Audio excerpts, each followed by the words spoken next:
Good evening and welcome back to another video. We're going to talk about the announcement of Terrance Crawford versus Israil Madrimov for Madrimov's 154-pound WBA title. It's a card backed by Saudi Arabia taking place in LA on the 3rd of August. I did not expect this fight. Obviously, it was pretty much confirmed in the week. But if you'd have told me after Crawford fought Errol Spence last summer that his next fight would be against Israil Madrimov at 154 pounds, I'd have laughed, but here we are. Madrimov looked sensational against Kurbanov in his last fight in Saudi on the AJ Otto Wallin card, who's clearly in favour with the Saudis. Good fight, good fight for the hardcore boxing fan. Yeah, Crawford, probably didn't need to take this fight, but he's chasing belts at 154. It's an interesting one because Madrimov was, I believe, Dmitry Bivol's chief sparring partner for the Canelo Alvarez fight when Bivol beat him. So there's clearly something there where Madrimov and Canelo Alvarez styles can be linked and imitated. So is Crawford taking that fight on that reason? Is he then building up now towards the Canelo fight next?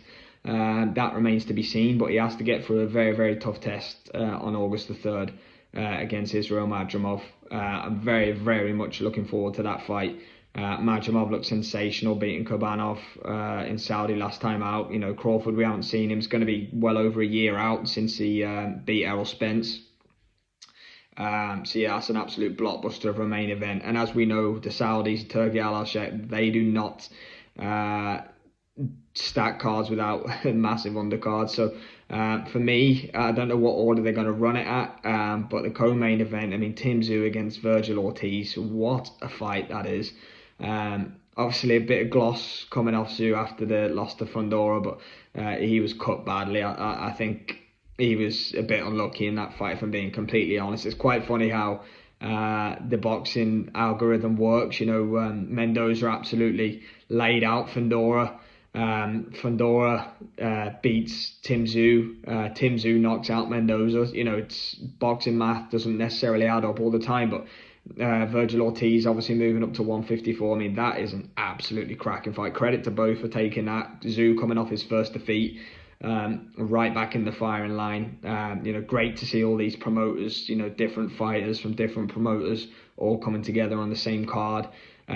We've got Andy Ruiz against Jarrell Miller. Ruiz has been out for absolutely ages. Big Baby Miller's coming off a heavy knockout loss to Daniel Dubois in his last fight. So it'll be interesting to see what he has left. And it'll actually be interesting to see what Andy Ruiz has left. I actually believe that could be it's on paper. I don't think could be a slugfest, but I think that's going to be an absolutely cracking fight. Really, really looking forward to that one. So on the card for me, they would be the three fights that I'm really, really looking forward to. Crawford Madrimov is going to be a great, great fight. I fancy Crawford to win that one. Maybe stop him late, but again, at the same time, he's growing into the new weight. There are variables there. At the end of the day, Crawford was a 135 pounder. He's undisputed at 135. 140, 147. So at the end of the day, he's come up 3 weight classes. He's not going to be a huge 154, I don't think. So we will see how that one pans out. Tim Tszyu against Vergil Ortiz is going to be absolutely chaos.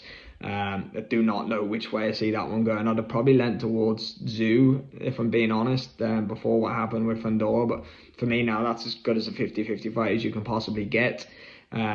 Ruiz and Jarrell Miller, you just don't know. I just cannot predict what will happen with that one. Ruiz potentially stopping him on hand speed, I don't know. Depends if Jarrell Miller weighs in less than 300 pounds for the fight, I think. But we shall see on that one. Elsewhere on the card, Pitbull, Andy Cruz, absolutely unbelievable card.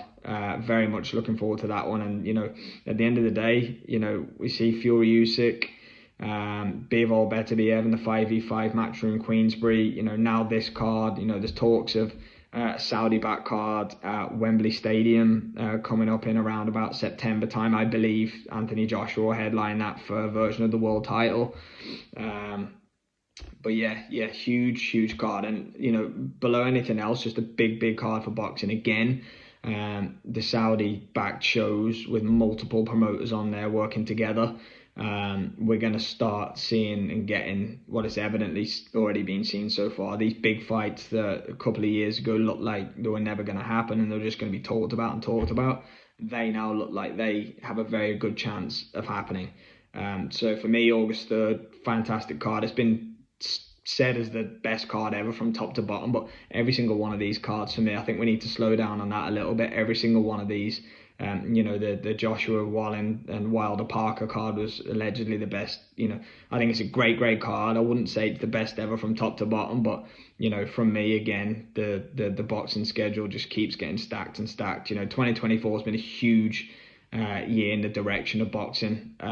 So let's keep that train rolling. Great card on August the 3rd.